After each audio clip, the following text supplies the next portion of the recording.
हर महादेव आदाब प्रणाम ജയ് ശ്രീയാരാം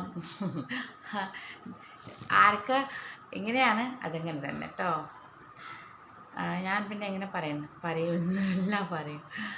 അപ്പോൾ ഞാൻ ഇത്ര വീഡിയോ ഉണ്ടാക്കുന്നറിയോ, 3 4 വീഡിയോസൊക്കെ ഒക്കെ ഓരോ മിസ്റ്റേക്ക് വന്നു സ്ഥാനം എഴുതാൻ ക്ഷീണിച്ചു പോയി. സോഫേൻ്റെ പുറത്ത് കിടന്നിട്ടപ്പോൾ വീഡിയോ ഉണ്ടാക്കുന്നത് സത്യം പറയാം, ഞാൻ ക്ഷീണിച്ചു പോയി. അപ്പോൾ ഞാൻ ചെയ്യൂലേ, നിങ്ങൾ ഇങ്ങനെയൊക്കെ ഉണ്ട് സുഖമാണോ അല്ലേ? സുഖമായിട്ടിരുന്നാൽ മതി. ഞാൻ ആദ്യം ഭക്ഷണം കുക്കിംഗ് ചെയ്യുമ്പോൾ വീഡിയോ എടുത്ത് അറിയുന്നതനുസരിച്ച് എനിക്കിങ്ങനെ എന്താ പറയുക, വീഡിയോ എടുക്കാനത്തെ അറിയില്ല. മീൻസ് നമ്മളിത് ചെയ്യുന്നില്ലല്ലോ, എപ്പോഴൊക്കെ ഇതിലേക്ക് ഒന്നും ഇതാക്കാൻ തുടങ്ങിയത്. അപ്പോൾ ഞാൻ എന്താ പറയുക, അങ്ങനെ കുറച്ചൊക്കെ ഉണ്ടാക്കി.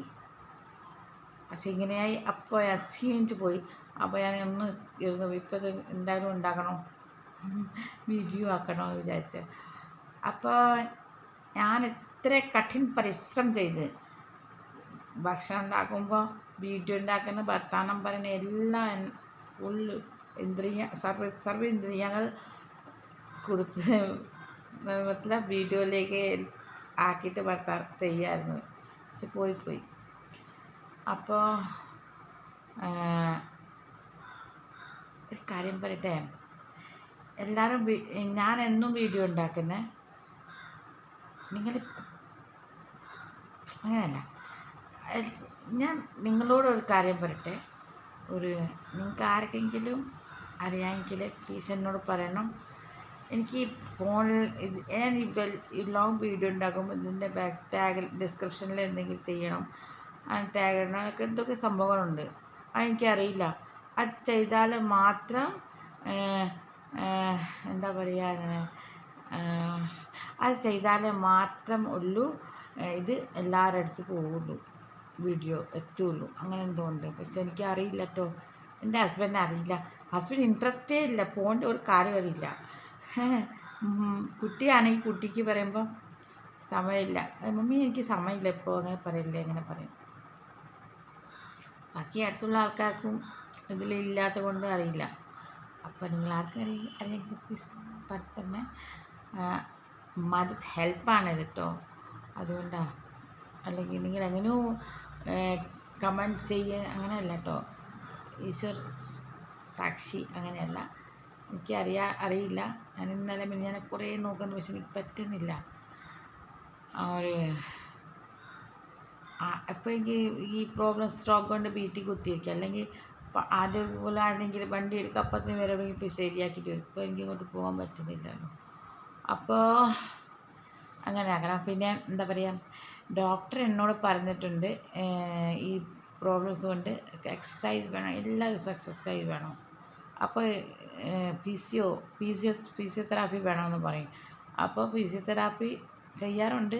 ചില സമയത്ത് ഒരു എന്തോ ഈ അസുഖം വരുമ്പോൾ നമുക്ക് ലേസി ആയിപ്പോവും, എന്തോ പ്രശ്നമുണ്ട്, മൈൻഡ് വർക്ക് ചെയ്യില്ല, അങ്ങനെയൊക്കെ പ്രശ്നമുണ്ട്.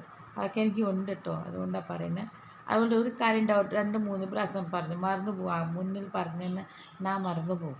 അപ്പോൾ അതുകൊണ്ട് ചീത്ത പറയരുത് തന്നെ കേട്ടോ, എന്ത് ഭ്രാന്താണ് പറയരുത്. കാരണം വെച്ചാൽ ഞാനങ്ങനെ സംസാരിക്കുന്നുണ്ട്. പിന്നെ രണ്ടാമത്തെ കാര്യം, ഓൾറെഡി മലയാളം എനിക്ക് പ്രശ്നമാണ്. പക്ഷേ എങ്ങനെയോ ഞാൻ സംസാരിക്കാനൊക്കെ പഠിച്ചിട്ടുണ്ടായിരുന്നു. പക്ഷെ ഇപ്പോൾ ഈ അസുഖം വന്നപ്പോൾ മലയാളം ഹിന്ദി രണ്ടും പ്രശ്നം, സത്യം പറയാം.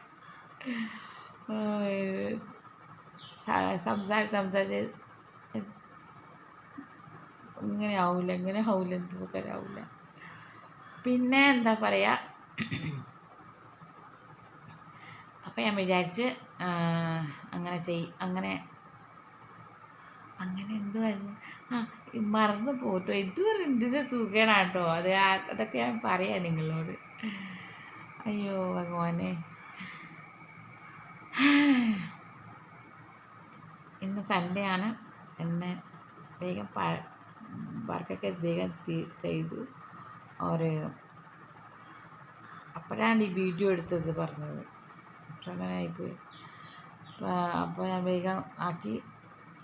और मैंने പാട്ട് പാടാൻ പോകണം. അങ്ങനെ അതേ ഉള്ളൂ ഈ അസുഖത്തിൻ്റെ മെയിൻ സങ്കടം. എനിക്ക് പാടുന്നുണ്ട്.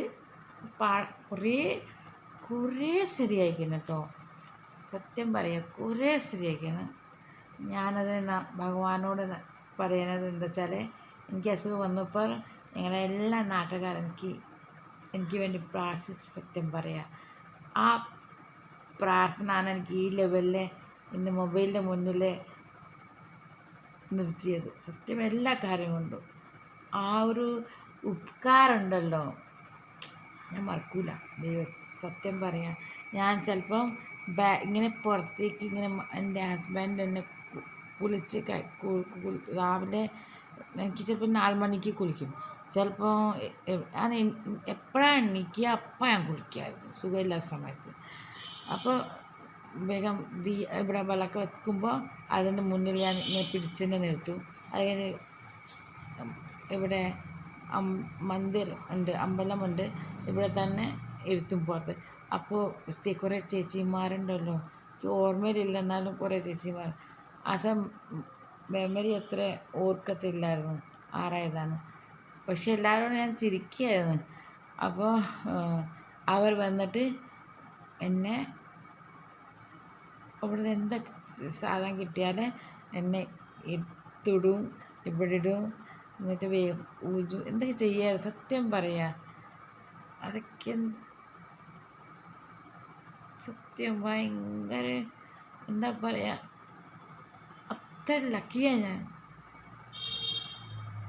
എൻ്റെ ഹസ്ബൻഡ് ഉണ്ടല്ലോ, എപ്പോഴും പറയും, ഞാൻ എപ്പോഴും ഞാനെപ്പോഴും ആക്റ്റീവാണ്. ഇവിടെ പോയി എല്ലാ കാര്യം ചെയ്യായിരുന്നു. അപ്പോൾ എപ്പോഴും ചിത്ത പറയും, എന്താണ് അങ്ങനെ ഇങ്ങനെ നടക്കാണ്, അതാണ് മറ്റേതാണ് ഒരു